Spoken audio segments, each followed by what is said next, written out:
Bonjour à tous, c'est Jean-Luc Haut sur sa chaîne YouTube. Aujourd'hui, nous allons parler des FA-18 Super Hornet australiens qui sont équipés de missiles hypersoniques HACM fournis par les États-Unis. La Royal Australian Air Force, la RAAF, va équiper ses avions de combat FA-18 Super Hornet de missiles de croisière d'attaque hypersonique HACM fournis par les États-Unis.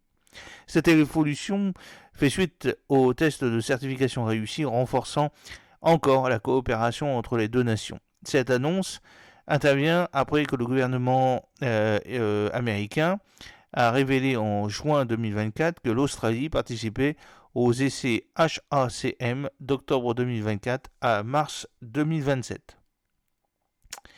Alors, dans ses déclarations aux médias locaux, le ministère australien de la Défense a souligné l'importance de l'accord SCIFIRE, c'est-à-dire Skyfire.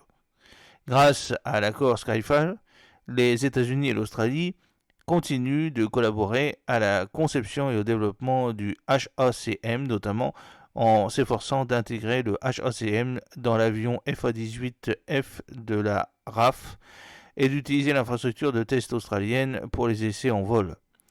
Les champs de tir australiens offrent une flexibilité opérationnelle pour les tests à longue portée prévus dans le cadre du Skyfire. L'accord Skyfire, conclu en 2020, est un partenariat visant à faire progresser le développement et les tests de missiles de croisière hypersoniques comme le HACM.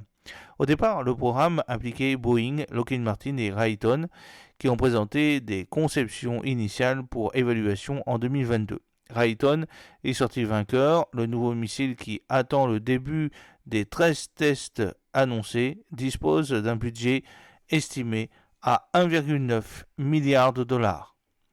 Le docteur James Weber, directeur principal de l'hypersonique au sein du bureau du sous-secrétaire de la Défense pour les technologies critiques, a déclaré, dans le cadre du partenariat Skyfire avec l'Australie établi en 2021, HACM a conclu des contrats avec 3 fabricants, mené 3 examens de conception préliminaire et sélectionné Raytheon de manière compétitive en septembre 2022.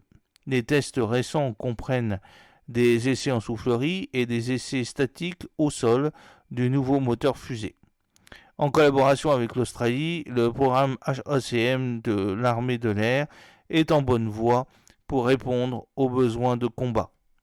Le programme HACM résulte de la collaboration entre la DARPA et l'US Air Force pour développer un système de missiles hypersoniques déployable à partir d'une large gamme d'avions.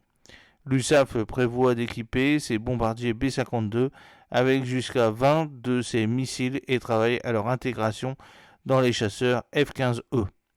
Le McDonnell Douglas FA-18 Hornet est un avion multirôle développé par McDonnell Douglas, entré en service en 1983 pour les versions A et B et en 1987 pour les versions C et D.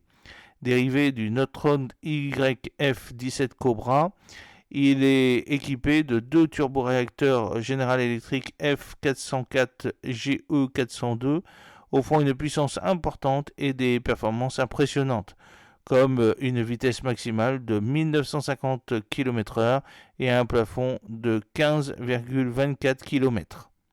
Le FA-18 Hornet peut emporter différents armements avec un canon interne de 20 mm et jusqu'à 6,2 tonnes de charge utile externe. Il est doté de systèmes avioniques avancés, notamment de commandes de vol électrique, d'un affichage tête haute et de radars sophistiqués. Avec une autonomie de 2003 km et une autonomie allant jusqu'à 2844 km, cet avion est capable d'effectuer des missions diverses et complexes, démontrant sa polyvalence et son efficacité au combat. L'armée de l'air australienne étudie de nouveaux systèmes d'armes pour ses chasseurs FA-18 et missiles SM-6 modifiés utilisés par l'US Navy sur les Super Hornets lors de l'exercice RIMPAC 2024 ont notamment suscité l'intérêt de l'Australie, selon ADM. Cela s'inscrit dans le cadre du plan d'investissement intégré, le IIP 2024 de la RAAF, qui vise à maintenir les Super Hornets en service jusqu'en 2040 en incorporant de nouveaux armements dans le cadre de mise à niveau en cours. J'espère que cette petite vidéo vous a plu. N'oubliez pas de cliquer sur le pouce pour la promouvoir, de vous abonner si ce n'est pas encore fait et de partager cette vidéo sur vos réseaux sociaux. A très bientôt, fidèlement, Jean-Luc O.